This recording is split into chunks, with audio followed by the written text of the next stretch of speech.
ନମସ୍କାର ଦର୍ଶକ ବନ୍ଧୁ।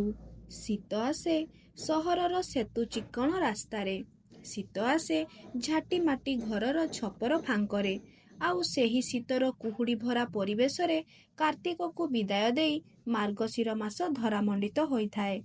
ମାଣବସା ଗୁରୁବାର ପାଇଁ ସ୍ୱତନ୍ତ୍ର ପରିଚୟ ଲାଭ କରିଥିବା ଏହି ମାର୍ଗଶିର ମାସର ଆରମ୍ଭ ହୋଇଥାଏ ପ୍ରଥମ ଅଷ୍ଟମୀର ପ୍ରଥମ ପିଠାର ବାସ୍ନାରେ, ଯାହାର ମହକରେ ମହକି ଉଠିଥାଏ ଗାଁ ପରିବେଶ। ତେବେ ଦର୍ଶକ ବନ୍ଧୁ, ଚାଲନ୍ତୁ ଜାଣିବା ଏହି ଜ୍ୟେଷ୍ଠତାର ପର୍ବ ପ୍ରଥମାଷ୍ଟମୀ କେବେ, କାହିଁକି ଏବଂ କିପରି ପାଳନ କରାଯାଏ। ଜାଣିବା ପୂର୍ବରୁ ଆପଣମାନେ ଯଦି ଆମ ଚ୍ୟାନେଲର ନୂତନ ଦର୍ଶକ ହୋଇଥାନ୍ତି, ତେବେ ଆମ ଚ୍ୟାନେଲକୁ ନିଶ୍ଚିତ ସବସ୍କ୍ରାଇବ୍ କରିଦିଅନ୍ତୁ ଏବଂ ପାଖରେ ଥିବା ବେଲ୍ ଆଇକନକୁ ପ୍ରେସ୍ କରିଦିଅନ୍ତୁ। ଭାରତୀୟ ସଂସ୍କୃତିରେ ପରିବାରର ଜ୍ୟେଷ୍ଠ ବ୍ୟକ୍ତି ପରିବାରର ମୁଖ୍ୟ। ସକଳ କର୍ମର ପରିଚାଳନାରେ ସେ ହୋଇଥାନ୍ତି ଉତ୍ତରଦାୟୀ। ପୂର୍ବପୁରୁଷ ଛାଡ଼ି ଯାଇଥିବା ସଂସ୍କୃତି, ପରମ୍ପରା ଓ ଗୌରବର ସେ ହୋଇଥାନ୍ତି ଉତ୍ତରାଧିକାରୀ। ତେବେ ସେହି ଜ୍ୟେଷ୍ଠମାନଙ୍କୁ ସମ୍ମାନ ଜଣାଇବା ପାଇଁ ପ୍ରତ୍ୟେକ ମାର୍ଗଶିର ମାସ କୃଷ୍ଣପକ୍ଷ ଅଷ୍ଟମୀ ତିଥିରେ ପ୍ରଥମାଷ୍ଟମୀ ପାଳନ କରାଯାଇଥାଏ। ପବିତ୍ର ମାସରେ ପାଳନ କରାଯାଉଥିବା ଏହି ପ୍ରଥମାଷ୍ଟମୀ ପଢୁଆଁ ଅଷ୍ଟମୀ ଭାବରେ ମଧ୍ୟ ଓଡ଼ିଶାର ପ୍ରତ୍ୟେକ ଘରେ ପରିଚିତ। ଏହି ଦିନ ଘରର ପ୍ରଥମ ସନ୍ତାନ ଅର୍ଥାତ୍ ଘରର ବଡ଼ ପୁଅ ବଡ଼ ଝିଅମାନେ ପଢୁଆଁ ହୋଇଥାନ୍ତି। କୁହାଯାଏ କି ପ୍ରାଚୀନ କାଳରେ ହିନ୍ଦୁ ପରମ୍ପରାରେ ମାର୍ଗଶିର ବର୍ଷର ଆରମ୍ଭର ପ୍ରଥମ ମାସ ଅଟେ ଏବଂ ପ୍ରଥମ ମାସର ପ୍ରଥମ ଅଷ୍ଟମୀକୁ ପ୍ରଥମାଷ୍ଟମୀ ବୋଲି କୁହାଯାଇଥାଏ। ଜ୍ୟେଷ୍ଠ ପୁତ୍ର ପିତା ସମାନ ଆଉ ଜ୍ୟେଷ୍ଠ କନ୍ୟା ମାତା ସମାନ। ସେଥିପାଇଁ ଜ୍ୟେଷ୍ଠ ସନ୍ତାନକୁ ସମ୍ମାନ ଜଣାଇ ଏହି ପ୍ରଥମାଷ୍ଟମୀ ପାଳନ କରାଯାଇଥାଏ। ବିଶ୍ୱାସ କରାଯାଏ କି ଜ୍ୟେଷ୍ଠ ସନ୍ତାନଙ୍କ ଉପରେ ଉଭୟ ପିତୃକୁଳ ଓ ମାତୃକୁଳର ବଂଶରକ୍ଷା ଦାୟିତ୍ୱ ସହ ଅନେକ କର୍ତ୍ତବ୍ୟ ନ୍ୟସ୍ତ ଥାଏ।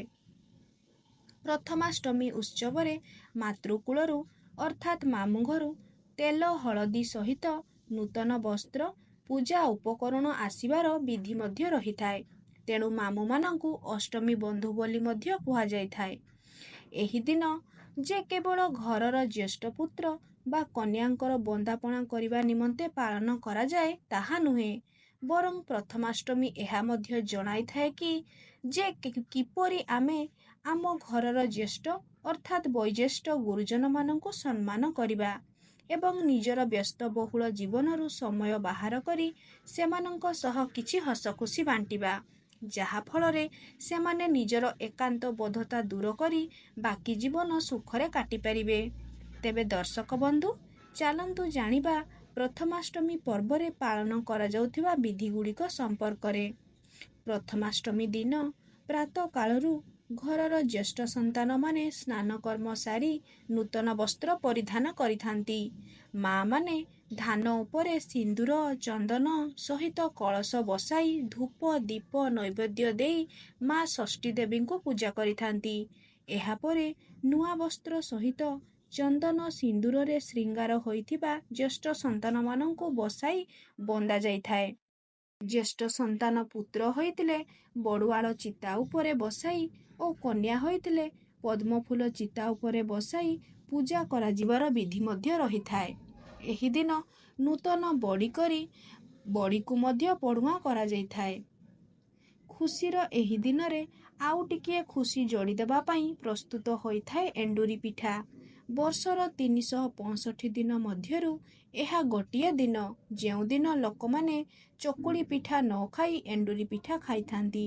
ହଳଦୀ ପତ୍ରର ଆଚ୍ଛାଦନରେ ପ୍ରସ୍ତୁତ କରାଯାଉଥିବା ଏହି ଏଣ୍ଡୁରି ପିଠାର ମହକରେ ମହକି ଉଠିଥାଏ ଗାଁ ପରିବେଶ ଏବଂ କୋରା ନଡ଼ିଆର ମିଠା ସ୍ୱାଦକୁ ପିଠା ସହିତ ଅନୁଭବ କରିବାକୁ ଚାହିଁ ରହିଥାଏ ଶିଶୁଠାରୁ ବୟସ୍କ।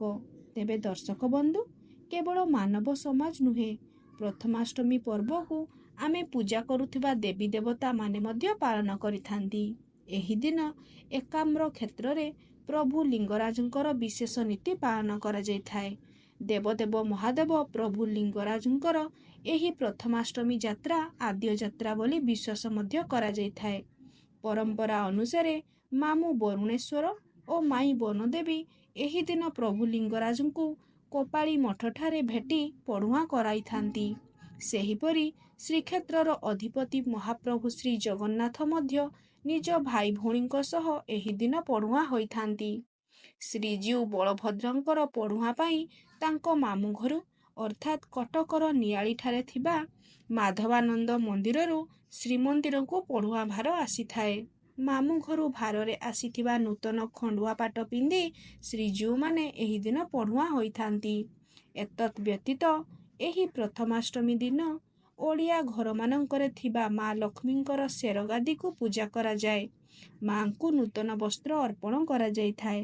ପରମ୍ପରା ଅନୁସାରେ ମାର୍ଗଶିର ମାସର ଏହି ଅଷ୍ଟମୀ ପରେ ଆସୁଥିବା ଗୁରୁବାର ଦିନ ହିଁ ମା ଲକ୍ଷ୍ମୀଙ୍କର ମାଣବସା ଶେର ପୂଜା ଆରମ୍ଭ ହୋଇଥାଏ। ଏହି ଦିନ ମା ଲକ୍ଷ୍ମୀଙ୍କୁ ପ୍ରଥମେ ପୂଜା କରି ପଢୁଆଁ କରିସାରିବା ପରେ ଘରେ ଘରେ ଜ୍ୟେଷ୍ଠ ସନ୍ତାନ ସନ୍ତତିକୁ ପଢୁଆଁ କରାଯାଏ। ଦର୍ଶକ ବନ୍ଧୁ, ଏହା ଥିଲା ପ୍ରଥମାଷ୍ଟମୀ ବିଷୟରେ ବିସ୍ତୃତ ବିବରଣୀ।